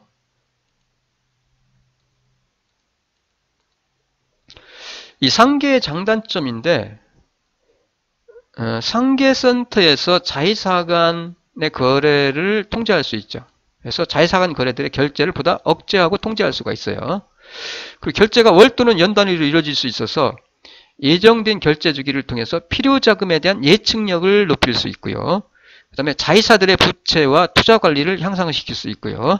그리고 기업의 국제 간 자금 거래를 상계센터에서 전담함으로써 자회사들의 국가 간 거래의 그 수행과 조정에 필요한 관리 시간을 최소화할 수 있고요. 그리고 전체 유동성과 환위험 관리에 도움을 줄 수 있는 정보의 그 집중적 획득이 가능하다는 점, 이런 점이 장점으로 꼽을 수 있고요. 단점으로는 상계로 인해서 상계 기간까지의 그 수입과 지출이 지체된다는 점, 단점이고요. 그 다음에 실제 거래 시의 표시통화와 상계의 기준이 되는 통화가 다를 수 있다는 점, 그리고 각각의 자회사 소재국 정부에서 외환을 통제를 할 때 활용에 제약이 된다는 점, 활용할 수 없을 수도 있다는 점이죠. 이런 것들이 단점으로 들 수가 있습니다. 이어서 매칭입니다. 매칭 시키는 거예요. 쉽게 말해서 들어오고 나가는 거, 매칭 시켜주는 겁니다. 외화 채권 채무에, 외화 표시 채권 채무의 현금 흐름을 통화별로, 만기별로 일정하게 일치시키는 전략을 매칭이라고 합니다. 매칭. 자연적 매칭과 평행적 매칭이 있어요. 자연적 매칭은 동일한 외국 통화의 유입과 유출, 들어오고 나가는 날짜를 갖다가 일치시키는 거예요. 이게 자연적 매칭이고요. 평행적 매칭은 비슷한 움직임을 가지는 다른 통화를 거래 표시 통화로 하여 유사하게 매치시키는 거예요. 같은 통화로 매칭이 불가능할 때는 비슷한 움직임을 하는 다른 통화로 매칭을 시키는 거죠. 이게 바로 평행적 매칭이에요. 자, 예를 들어서 사례를 한번 볼게요. 국방부가 미국으로부터 신형 전투기 및 레이더망 구축 등을 포함하여 무기를 2억 달러를 구입하기로 했어요. 국방부가 미국으로부터. 이 무기의 실제 인수 시기는 1년 후입니다. 1년 후. 그리고 대금 지급은 계약 후 6개월 뒤에 50%인 1억 달러를 그리고 미리 지급하고요. 그 다음에 실제 인수 시기인 1년 뒤에 잔금 50% 지불하기로 했어요. 1억 달러를. 자, 6개월 후에 1억 달러, 1년 후에 1억 달러를 지불해야 되죠. 나가는 거예요. 달러가. 1억 달러, 1억 달러. 그러면은 매칭이니까 우리가 다음과 같이 매칭 시켜주면 되겠죠. 계약일 현금, 예상되는 현금 지출을 원화로 환산했을 때 전체 금액은 2천억 원이죠. 그런데 환율이 변동하면 6개월 후에 100원이 오르면은 100억 원이 늘어나고, 그 다음에 1년 후에 다시 또 1억 원을 지불해야 되는데 환율이 200으로 상승하면 1200으로 상승하면은 200억 원이 또 들어가요. 전체적으로 300억 원이 더 지출되게 되죠. 환율 변동으로 인해서. 이 환율 변동을 무시할 수가 없습니다. 상당히 커요. 환율 변동으로 인한 그 손실이 생각보다 큽니다. 그래서 기업의 운영에 엄청난 영향을 미칠 수도 있어요. 자, 이런 경우는 들어오는 거 매칭 시켜주면 돼요. 러시아의 경제협력 차관으로 제공한 금액에 대해서 똑같은 시점인 6개월 후에 1억 달러 받기로 하고요. 그리고 1년 후에 1억 달러를 받기로 계약해두면 되겠죠. 그럼 들어오고 나가는 거 상쇄되니까 매칭 시켜주는 거죠. 이와 같이. 또 하나는 다른 방법은 자, 동남아에 국산 장갑차를 갖다가 수출을 하는데 그 무기 구입 무기의 그 지급 시기와 동일한 6개월 후에 1억 달러. 그 다음에 1년 후에 1억 달러를 받기로 계약하면은 들어온 거 지불하면 되니까 그대로. 들어온 거 그냥 지불하면 되잖아요. 그러니까 매칭 시켜주면. 그러면은 환율이 변동하든 말든 상관없어요. 들어온 거 그대로 그냥 지불하면 되니까. 들어오고 자산과 부채가 들어오고 나가는 날짜를 일치시켜주는 거죠. 매칭시켜줍니다. 그러면은 전혀 환율 변동에 신경 쓸 필요가 없는 거죠. 그 다음에 세 번째가 리딩과 레깅 전략이에요. 리딩과 레깅. 레깅 늦추는 거고 이건 땡기는 거예요. 자, 향후 앞으로 환율 변동에 대한 예측을 바탕으로, 예측 바탕이에요. 환율 변동에 대한 예측을 바탕으로 외화 자금의 흐름 시기를 의도적으로 앞당기거나 리딩이에요. 리딩 전략. 혹은 레깅, 지연시킴으로써 환율 변동에 따른 환차 손실을 최소화하고요. 혹은 환차익의 가능성을 극대화하기 위한 방법이 바로 리딩과 레깅 전략이에요. 자, 환율이 예상이 될 때, 환율 상승이 예상될 때, 수출업자는 환율이 상승이 예상돼. 그러면 당연히 수출업자는 수출 내구를 가급적 지연시키는 레깅 전략. 레깅 전략을 구사를 하면 되겠고요. 수입업자는 수입 결제를 가급적 앞당기는 리딩 전략. 빨리 오르기 전에 빨리 앞당겨서 지불하는 게 낫겠죠. 그래서 리딩 전략을 구사하면 되겠죠. 그 다음에 환율이 하락 시에는 그 반대입니다. 자, 수출업자는 환율이 하락할 것으로 예상이 돼. 그러면은 수출 내구를 가급적 빨리 더 떨어지기 전에, 환율이 더 떨어지기 전에 앞당겨서 내고하는 게 낫겠죠. 그래서 리딩 전략을 구사하고요. 반대로 수입업자는 수입대금을 지급을 하는 거니까 환율이 떨어지면은 지급해야 되는 원화표시 수입대금은 줄어드니까 수입 결제를 가급적 지연시키는 레깅 전략을 구사하면 되겠죠. 이와 같이 외화 자금의 흐름 시기를 의도적으로 앞당기거나 지연시키는 전략, 리딩 혹은 레깅 전략이라고 합니다. 이거를 이 리딩과 레깅 전략의 특징은 정확한 환율 예상이 어렵고 환율 예상을 바탕으로 하는 거니까, 그 다음에 관계사 간의 거래의 경우에만 가능하다는 점, 그 다음에 결제 시점에서 실제로 실현된 환율 수준에 따라서 그 결과가 달라질 수도 있다는 점, 예상이니까. 따라서 어느 정도 투기적 요소를 내포하고 있다. 만약에 환율 예측이 빗나가면 환차 손실이 발생할 수도 있어요. 따라서 한도 관리가 수반되어야 한다는 점. 그 다음에 세 번째는 기업의 유동성 사정에 따라서 사용할 수 없을 수도 있다는 점. 그 다음에 다국적 기업에서 자회사들 간의 효율적인 자금 관리 기법으로 이용 가능하다는 점. 그 다음에 자회사 소재국의 현지 정부가 신용 통제나 외환 통제를 실시할 때 활용에 제약이 있다는 점, 이러한 그 특징을 지니고 있어요. 리딩과 레깅 전략은 아주 간단하지만 충분히 활용할 수가 있어요. 자, 사례를 들어서 한번 봅시다.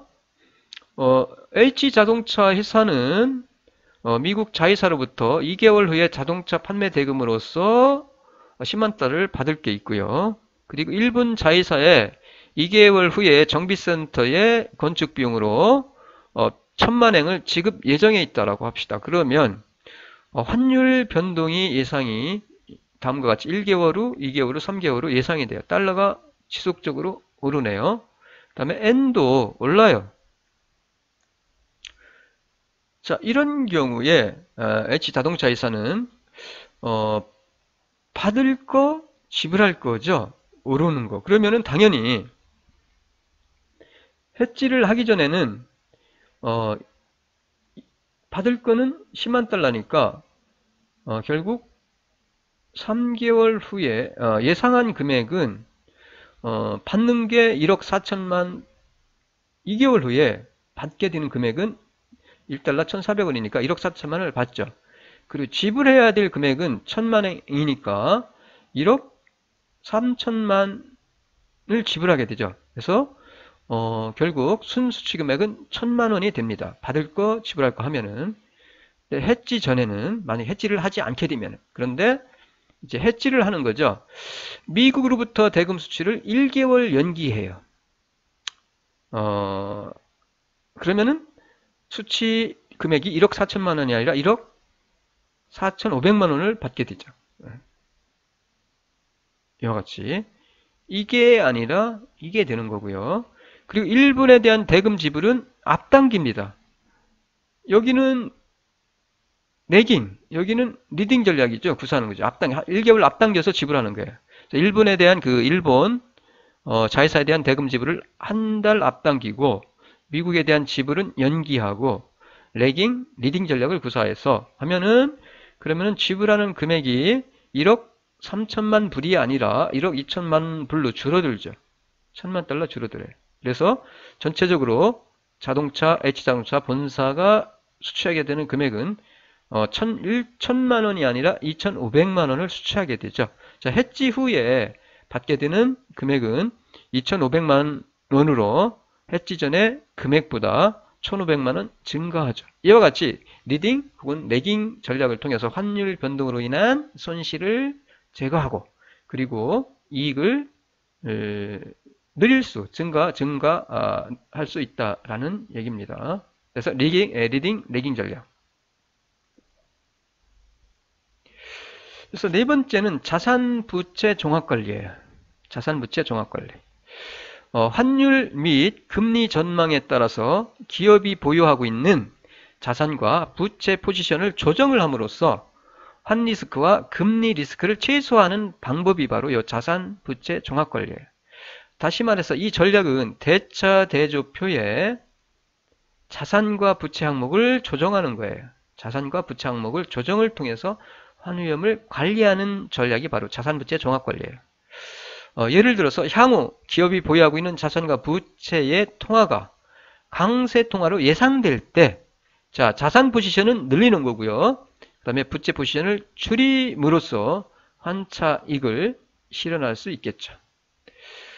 적극적인 자산 부채 종합 관리 전략은 이 전략은 환위험의 최소화, 극소화보다는 환율 변동 예상에 기초해서 환차익을 추구하는 전략이 적극적인 자산 부채 종합 관리 전략입니다.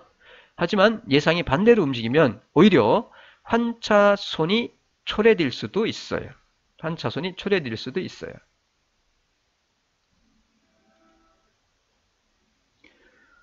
보유통화, 외화자산 포지션과 외화표시 포지션이 일 때 보유하고 있는 통화의 그 가치가 예상이 되면은 당연히 강세 통화의 그 자산을 증가시키고요.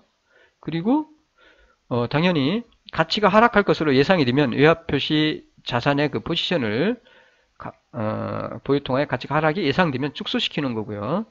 그리고 당연히 부채는 보유통화의 가치가 상승에 예상이 되면은 외화표시 부채는 줄이는 거죠. 요거를 통해서 그리고 보유통화 가치가 하락이 예상되는 것은 증가시키는 거. 이와 같이 보유통화의 가치가 상승이 예상이 되면은 자산은 증가시키는 거죠. 강세통화의 그 자산. 그 다음에 부채는 줄여야죠. 빨리. 그 가치가 오르기 전에. 그 다음에 가치가 하락이 예상될 때는 자산은 축소시키고 그 다음에 부채는 증가시키는 전략. 이것이 바로 적극적인 자산 부채 종합관리 전략이다라고 할 수 있고요. 유의할 사항은 자산 부채 종합관리를 전략을 사용할 때 통화별 유동성 사정은 물론이고 이중 통화 간 금리 격차와 예상 환율 변동 폭을 고려해야 한다는 거. 그다음에 거래 수수료나 보상 예금에 기인한 금융 비용과 세금 등등 일체 비용도 고려를 해야 한다는 점. 그리고 외환관리상의 규제나 현지 통화의 그 태환성 등도 종합적으로 고려를 해야만 합니다. 그리고 소극적인 자산부채 종합관리 전략은 약세 통화와 강세 통화의 구분 없이 만기별 통화별로 자산과 부채나 현금 수입, 지급의 규모를 일치시키는 전략이에요. 그러니까 리스크를 최소화하기 위한 전략이에요. 이 소극적인 자산부채 종합관리 전략은. 다시 말해서 스퀘어 포지션을 유지함으로써 환위험을 극소화시키는 전략이 소극적인 자산부채 종합관리 전략입니다. 자, 예를 들어서 이 표를 한번 봅시다.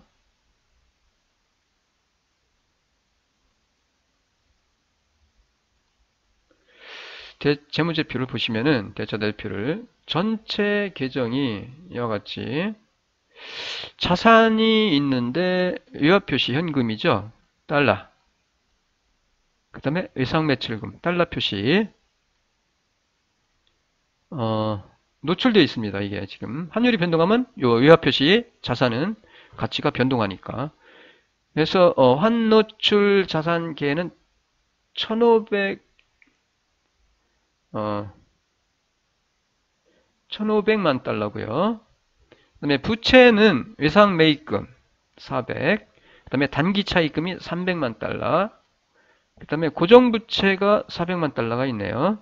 그리고 자본금이 1,700만 달러가 있는데 요거는 갚아야 할 것이 아니니까 투자를 받은 직접 투자를 받은 자본금이니까 요거는 노출이 아닙니다. 해서 전부 다 합하면은 환노출 부채계가 1,100만 달러예요. 그래서 자산이 1,500, 그 다음에 부채가 1,100만 달러가 노출이 되어 있네요. 순노출은 순노출은 400만 달러입니다. 따라서 상계하면은 400만 달러예요. 이와 같이.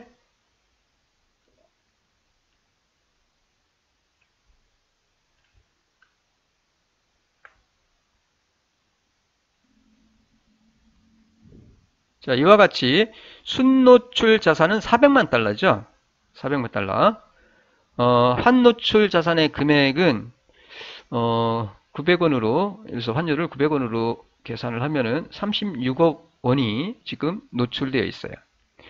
1년 후에 원화의 가치가 만약에 10% 상승하면 환율이 90원 하락하니까 810원이 되겠죠. 1달러. 그러면은 400만 달러 곱하면은 자산이 36억 원에서 얼마로? 환산 리스크죠. 32.4억 원으로 줄어들어요. 예상되는 환노출 자산 금액은 32억 4천만 원이 되는 거죠. 따라서 요 차이, 환차손이 손실이 3억 6천만 원 발생될 것으로 예상이 됩니다. 환율이 하락하면은. 자, 이때 자산부채 종합관리, 요 자산부채를 조정을 통해서 요 손실을 줄이는 거죠. 소극적인 자산부채 종합관리 전략. 자, 어떻게 하느냐? 이렇게 하면 됩니다. 자, 달러화가 약세가 예상될 때, 달러가 지금 가치가 떨어져요. 앞에서 보았듯이 우리가 예를 들었듯이 달러화가 약세가 예상될 때, 자, 약세가 예상될 때는 달러화 표시 자산을 줄이거나 약세면은 점점점 가치가 떨어지니까 손해니까 줄여야 되겠죠. 그 대신에 달러화 표시 부채를 부채 비중을 증가시키면 되겠죠. 자, 이 회사의 경우는 현재 잔액 중에서 400만 달러를 현금 잔액이 아까 400만 달러가 있었는데 이 400만 달러를 원화로 교환을 하거나 혹은 배당금이나 수수료 지급주로 서울에 있는 모 기업에 미리 송금할 수도 있어요. 현금을 송금하면 되겠죠. 그러면은 그 노출 규모를 줄일 수 있으니까. 또한 달러화 표시 현금 잔액을 줄이기 위해서 이를 고정자산이나 재고자산에 투자를 하거나 혹은 원화 표시 부채 상환에 이용할 수도 있고요. 그리고 달러화 표시 외상 매출금 800만 달러의 그 회수, 외상 매출금 800만 달러가 있었는데 그 달러의 회수를 앞당겨서 현금화하여 일부를 원화자산이나 고정자산 등의 환위험 비노출 자산으로 전환을 시키면 되겠죠. 자산의 경우. 그 다음에 부채 관리 측면에서는 원화 표시 차입금을 달러 표시 차입금으로 전환하여 달러 표시 자산에 의한 환산 손실 규모를 축소하는 방안을 모색할 필요가 있고요. 하지만 앞에서 우리가 이 1,700만 달러 자본금 이 경우는 변화를 줄 수 없어요. 환노출에 포함되지 않습니다.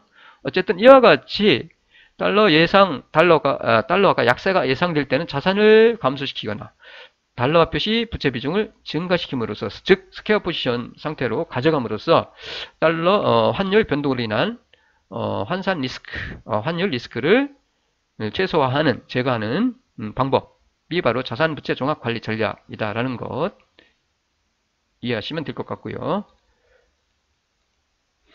이어서 포트폴리오 전략입니다. 포트폴리오 전략. 이 포트폴리오 전략은 국제 포트폴리오 투자 과정에서 이 구성 통화를 다양화하는 거예요. 혹은 거래를 하는 과정에서 이 구성통화를 다양화하는 겁니다.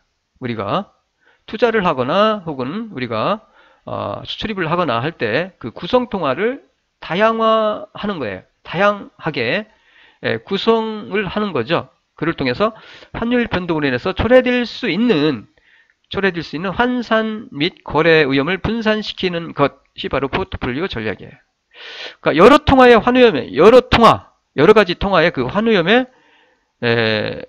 여러 통화가 환위험에 노출되어 있으면 그 통화들 사이에 상반된 환율 변동으로 인해서 상쇄되겠죠.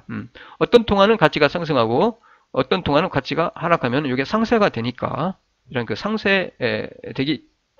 되는 것을 이용해서 환율 변동으로 인한 그 위험을 분산시키는 전략이 바로 포트폴리오 전략입니다.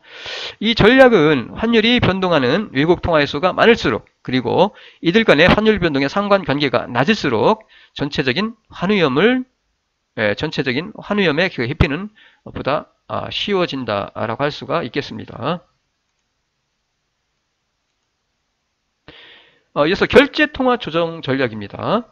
결제통화 조정 전략은 결제통화를 조정하는 건데 수출입을 국제 거래를 할 때 상품 거래의 결제통화를 신축적으로 선택함으로써 환위험을 회피하는 전략을 말하고요.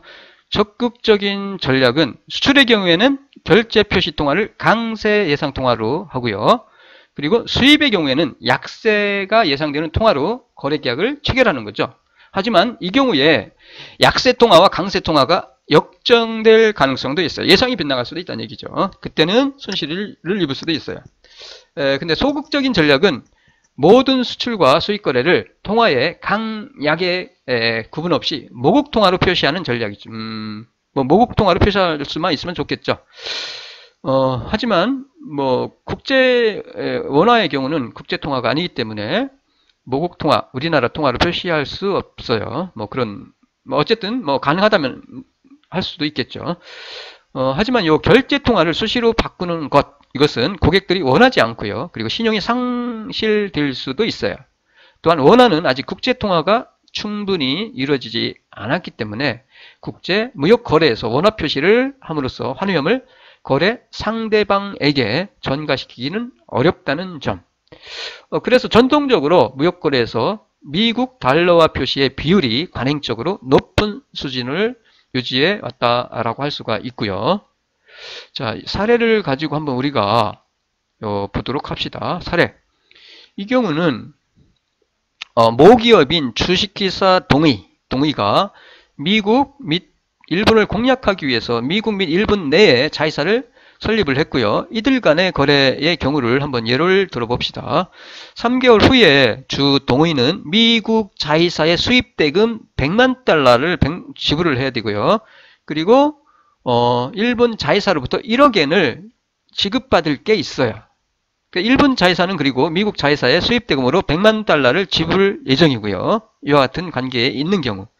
근데 환율이 앞으로 예상이 현재가 1달러 850원인데 950원으로 상승할 것으로 예상이 되고, 그 다음에 N달러 환율도 1달러 100엔에서 110엔으로 상승할 것이 예상이 돼요.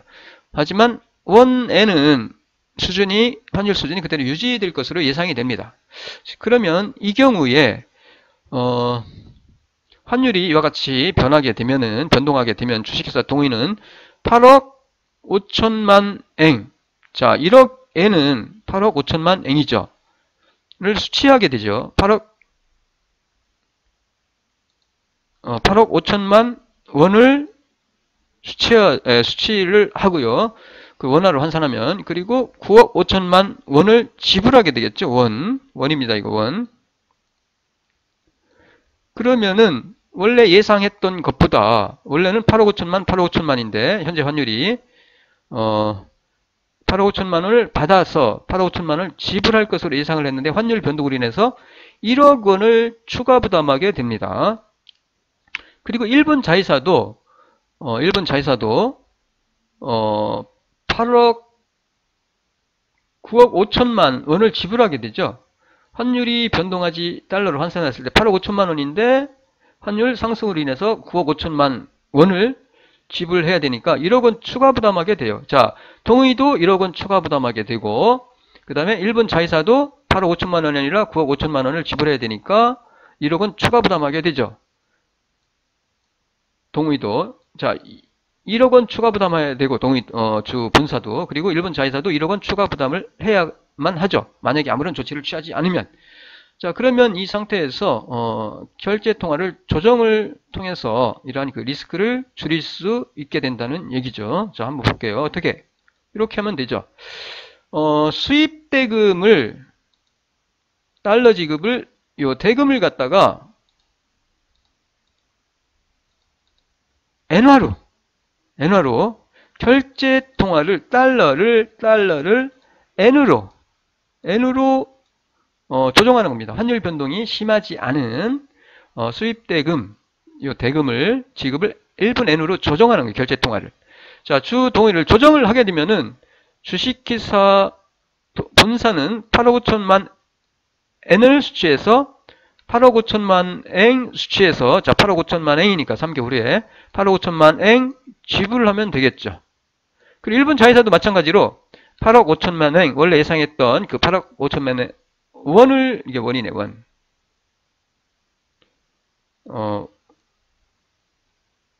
이게 원입니다, 원. 8억 5천만 원.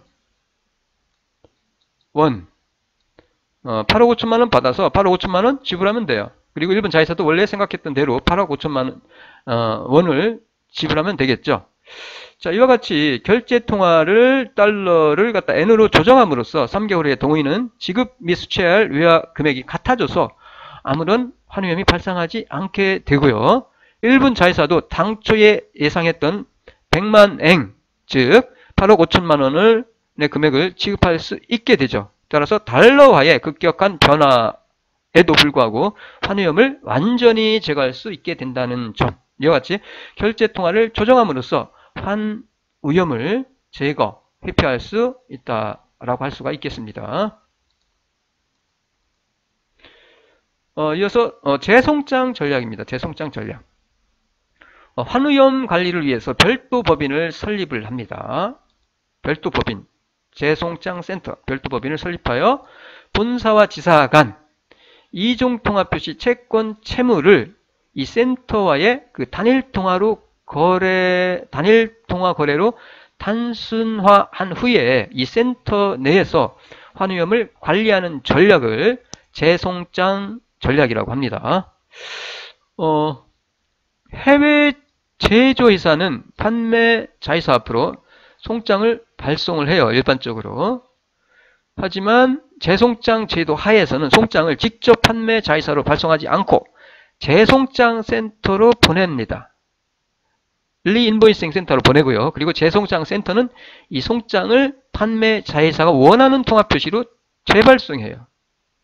자, 그러면 판매 자회사는 이 과정을 통해서 통화 전환에 따른 환위험에서 벗어날 수가 있겠죠. 따라서 모든 환위험은 재송장 센터로 집중되게 되고요.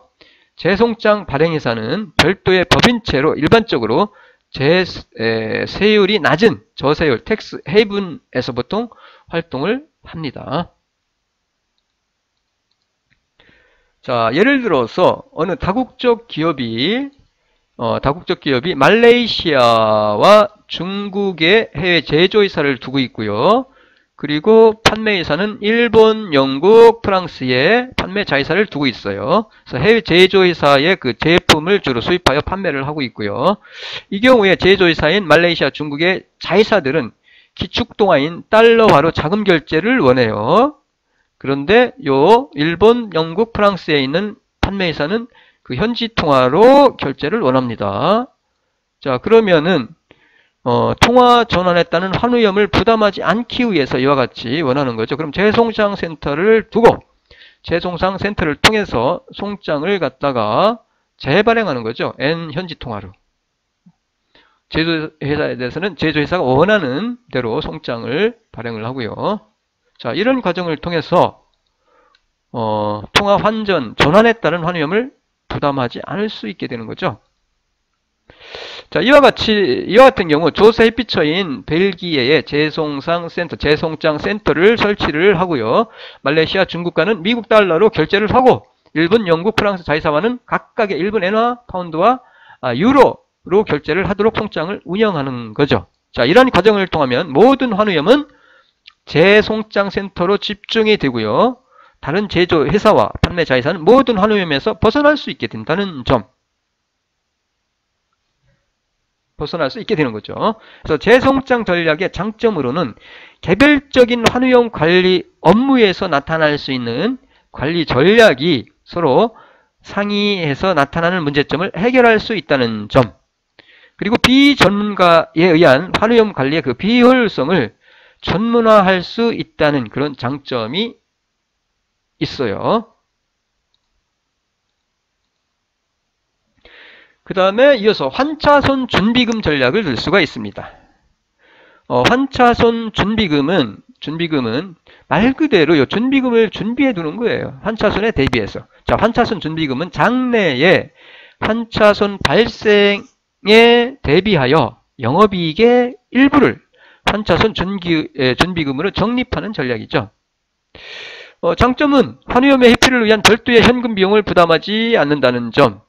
단점은 실제 부담한 환차손이 현재화되지 드러나지 않는다는 그런 단점이 있어요. 환차손 준비금 하지만 뭐 이것도 가능한 방법이라고 할 수가 있어요.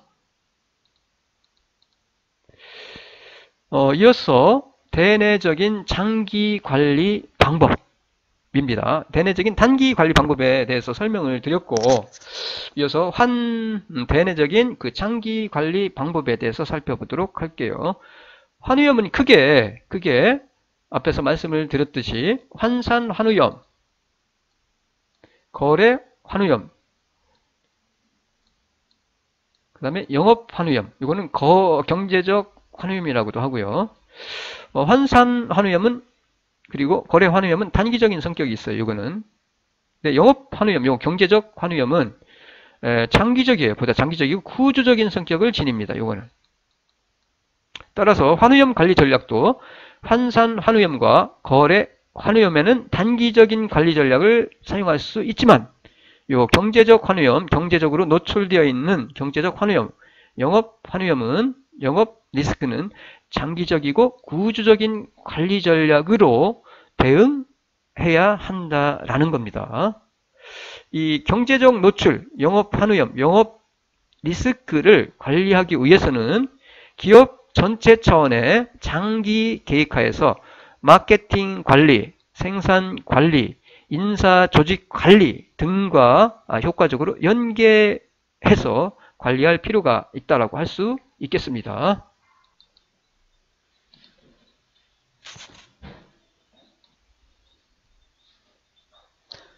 환율 변동은 기업 활동 전반에 걸쳐서 변화를 초래를 하게 됩니다.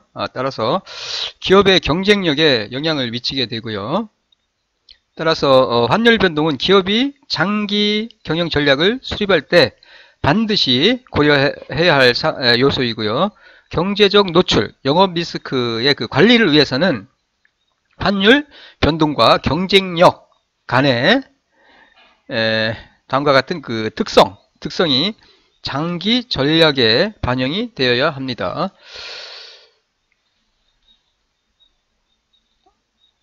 이러한 환율 변동은 마케팅, 생산 혹은 인사, 재무 관리에 이 기업의 그 활동에 그 전반적인 그 변화에 영향을 미치기 때문에 이러한 특성이 장기 경영 전략에 반영이 돼야 한다라는 얘기고요.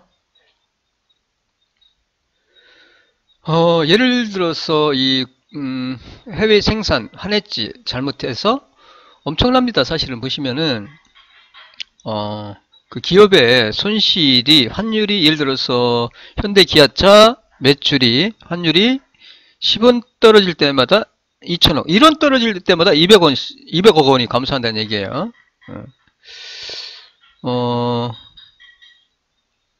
이와 같이 환율 관리를 잘못을 하면은 그 부품업체들이 적자 이렇게 나와 있죠. 적자.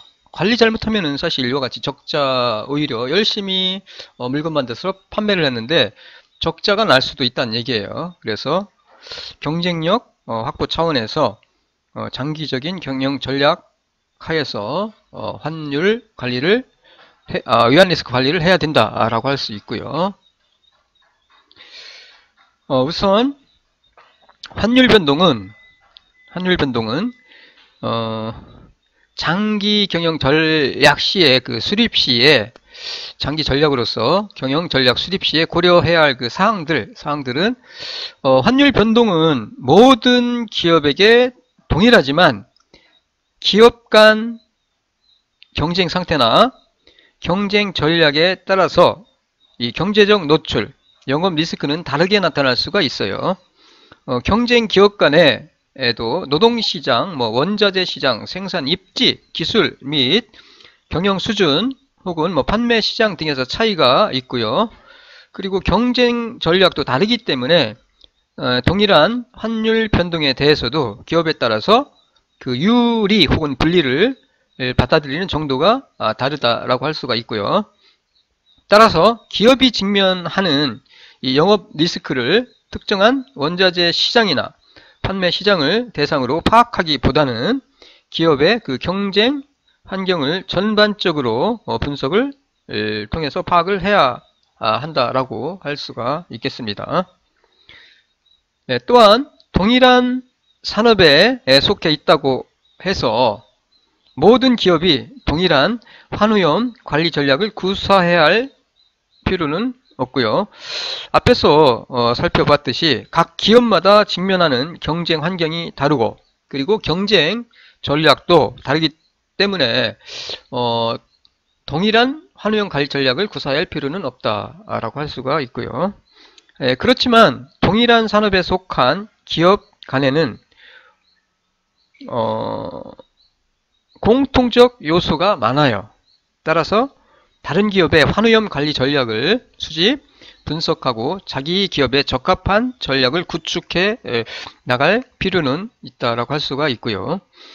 그리고 다른 한편으로 최우량 상품을 개발, 생산, 판매하면서 세계 시장을 선도하는 기업은 그만큼 이 경제적 노출이 작아요. 즉 영업 리스크가 작아요. 왜냐하면 기술력에 의한 독점 상품은 가격 탄력성이 작기 때문에 환율 변동에도 불구하고 안정적 현금 유입을 유지할 수가 있습니다. 또한 세계적 기업은 영업활동과 자금의 조달 및 운용이 세계에 걸쳐 이루어지기 때문에 위험이 잘 분산되어 있고요. 다양한 환후형 관리 기법을 신축적으로 이용할 수 있습니다. 이는 기업이 장기적 측면에서 경제적 노출, 영업 리스크를 관리하고자 한다면 가격 경쟁력보다는 세계 시장을 선도할 수 있는 그러한 그 제품 개발에 필요한 기술 경쟁력을 확보하는 데 주력해야 한다라는 것을 의미한다고 할 수가 있겠습니다. 이어서 이 부분별 관리 전략에 대해서 하나씩 간단하게 살펴보도록 하겠습니다. 우선 이 마케팅 관리인데 환율 변동은 기업의 마케팅 활동에도 다양한 형태로 영향을 미쳐요. 따라서 환후형 관리를 위한 마케팅 전략으로 가격 정책, 시장 선택, 제품 개발 등을 들 수가 있어요. 그래서 마케팅 전략으로는 가격 정책, 시장 선택, 제품 개발 등을 들 수가 있고요. 우선 가격 정책, 경제적 노출, 영업 리스크를 관리하기 위한 이 가격 정책은 기업의 목표를 수익성 제고에 중점을 두느냐 또는 시장 점유율의 확대에 중점을 두느냐에 따라서 달라집니다. 또한 수출 가격의 조정은 경쟁 제품에 대한 가격 경쟁력, 그 다음에 소비자의 기호 및 가격 탄력성, 규모의 경제 등에 의해서도 영향을 받게 되고요.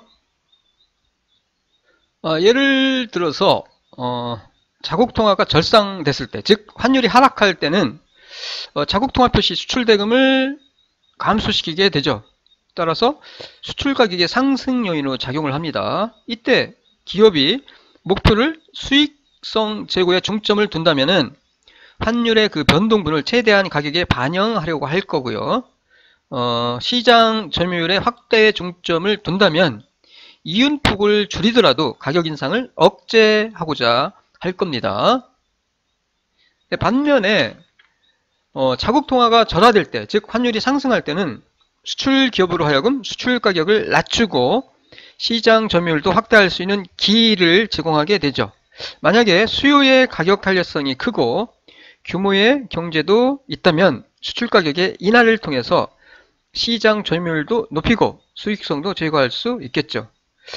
하지만 수요가 가격 탄력 비탄력적이라면은 수출 가격을 낮추기보다는 종전대로 유지하면서 수익을 극대화하는 것도 유리할 겁니다. 이어서 이 시장 선택 전략이라는 것은 환율 변동에 대응하여 판매 시장을 어느 국가로 할 것인가를 선택하는 거죠. 적극적 전략 차원에서 경제적 노출, 즉 영업 리스크 관리는 환율 변동으로 인해서 기업의 경쟁력이 높아지는 국가나 지역을 선택하여 마케팅 활동을 강화함으로써 시장 점유율을 높이는 것이고요. 예를 들어서 엔화가 강세를 보이면 일본 기업의 경쟁력에 그 약화된 일본 시장이나 해외 시장을 대상으로 마케팅 활동을 강화하여 판매를 확대하는 것이고요. 반면에 소극적 전략 차원에서 영업 리스크를 관리하는 그 관리는 특정 시장에 대한 의존도를 낮추고 판매 시장을 다변화해 나가는 것이 되고요. 다시 말해서 환율 변동으로 인해서 일부 시장에서 손실을 입어도 다른 시장에서 얻은 이익에 의해서 상쇄되기 때문에 장내 현금 흐름의 안정성을 높일 수 있게 되는 거죠. 이어서 제품 개발은 개발 전략은 환율 변동에 대응하여 신제품을 개발하거나 기존 제품의 생산에 변화를 줌으로써 영업 리스크를 관리하는 전략을 말합니다. 일반적으로 환율이 불안하게 움직이는 시기에는 신제품의 생산이라든가 판매에 수반하는 그 위험이 크기 때문에 대부분의 기업들이 신제품 개발에 소극적 입장을 취하게 되죠. 하지만 장기적으로 환율 변동에도 불구하고 안정적 현금 흐름을 확보하기 위해서는 차별화되고 부가가치가 높은 제품을 개발하여 생산, 판매를 해 나가야 되겠죠. 이어서 이 생산 관리 전략인데, 환율 변동은 수입 원자재 및 부품의 가격 변동을 통해서 생산비에 영향을 미치게 되죠. 따라서 이 원자재 및 부품의 공급지를 변경하는 겁니다. 환율 변동에 대응하여 환율 변동에 대응하여 원자재와 부품의 조달을 약세 통화국으로 신축적으로 변경할 수 있는 체제를 구축하는 것. 이를 통해서 환율 변동으로 인한 그 생산비의 증가를 즉 낮출 수가 있겠죠. 그리고 두 번째는 생산기지의 이전인데, 환율 변동이 구조적인 경우, 일시적인 게 아니라 구조적인 경우에 생산관리 측면에서 환리스크를 관리하기 위해서는 생산기지를 이전하는 거죠. 즉 해외 직접 투자를 통해서 생산기지를 해외로 분산을 시키거나 약세 통화국으로 생산기지를 이전시키는 전략을 이용을 할 수가 있겠죠. 즉 환율 변동이 구조적인 경우에 생산기지를 약세 통화국으로 이전함으로써 생산 비용을 절감하고 환노출 규모를 줄이는 전략이죠. 생산기지 이전 전략은. 그리고 이 장기적인 관점에서 경제적 노출에 대한 가장 바람직한 대처 방안, 즉 영업 리스크에 대한 가장 바람직한 대처 방안은 환율 변동과 관계없이 기업의 경쟁력을 유지하는 거죠. 유지하는 거예요. 자, 이런 관점에서 본다면은 원자재와 부품 공급지의 그 변경, 생산기제 이전 등은 환율 변동으로 인한 가격 경쟁력 약화를 만회하기 위한 방안에 불과하죠. 따라서 가장 바람직한 방안은 기업이 경영 및 기술 혁신을 통해서 생산성을 향상시키고 새로운 제품을 개발하여 수요를 창출함으로써 경쟁력을 지속적으로 확보해 나가는 것이라고 할 수 있겠습니다. 이어서 부분별 관리 전략으로서 인사관리 전략을 들 수가 있어요. 인사관리는 인력관리와 조직관리로 들 수가 있는데, 우선 인력관리, 일반적으로 다국적 기업 등 해외 진출 기업은 해외 자회사에 본국의 인력을 파견하는 동시에 현지에서 필요한 인력을 채용하여 근무시키고 있죠. 영업 리스크 관점에서 봤을 때 인력 관리는 본국 파견 인력이나 현지 채용 인력에게 보수를 어느 국가의 통화로 지급하느냐의 그 문제라고 할 수가 있겠습니다. 예를 들어서 파견 인력이건 현지 채용 인력이건 관계없이 현지 통화로 보수를 지급한다고 합시다. 이 경우 현지 채용 인력에게는 환위험 문제가 발생되지 않죠. 그러나 본국에서 파견한 직원이 보수의 일부를 국내 가족에게 송금해야 한다면 환위험을 파견 직원이 부담하게 되겠죠. 이러한 경우 보수의 일부는 현지 통화로 지급을 하고 나머지는 본국 통화로 지급을 한다면 이러한 그 환위험 문제를 어느 정도 줄일 수 있다라고 할 수 있겠죠. 그리고 이어서 조직관리입니다. 조직관리. 기업 간의 경쟁이 날로 치열해지고 그리고 환율도 급격히 변하면서 환위험의 그 체계적 관리는 기업의 생존에도 영향을 미치게 되었어요. 따라서 기업의 환위험을 체계적으로 관리하기 위해서는 이를 담당하는 특정한 조직을 설치 운영하는 것이 필요합니다. 그래서 영업 리스크의 그 관리 전략으로서 조직 관리 전략은 기업이 환위험을 효과적으로 관리할 수 있는